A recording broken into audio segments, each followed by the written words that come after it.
Hello বন্ধুরা, আসসালামু আলাইকুম। নতুন একটি রেসিপিতে আপনাদের স্বাগতম। আজ তৈরি করে দেখাবো মজাদার সেমাই বরফি। প্রথমে আমি প্যানে 1 টেবিল চামচ ঘি দিয়ে দিলাম। এখন দিয়ে দিব 1 প্যাকেট লাচ্ছা সেমাই। আপনারা যে কোনো ব্র্যান্ডের সেমাই এখানে ইউজ করতে পারেন। ঘিয়ের সাথে সেমাই ভালোভাবে মিশিয়ে ভেজে নেব। হালকা আঁচে ঘন ঘন নেড়ে সেমাই ভেজে নিতে হবে। এখন দিয়ে দিব 1/3 cup condense milk. Condense milk আপনারা বাড়িয়ে কমিয়ে নিতে পারেন।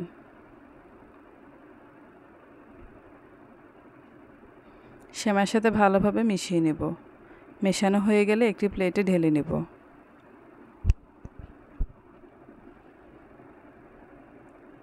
এখন একটি ডাইসের সাহায্যে আমি সেমাই বরফিগুলো বানিয়ে নেব। ভিডিওতে আমি যেভাবে দেখাচ্ছি ঠিক সেভাবে এক এক করে আমি সবগুলো সেমাই বরফি বানিয়ে নেব। ঘরে থাকা মাত্র 2টি উপকরণে এভাবে বানিয়ে নিতে পারেন মজাদার সেমাই বরফি। সন্ধ্যার নাস্তা বা বাচ্চাদের টিফিনের জন্য বানিয়ে বাসায় সংরক্ষণ করতে পারেন। ভিডিওটি দেখার জন্য আপনাদের অসংখ্য ধন্যবাদ। ভিডিওটি ভালো লাগলে লাইক, কমেন্ট, শেয়ার করে পাশে থাকবেন।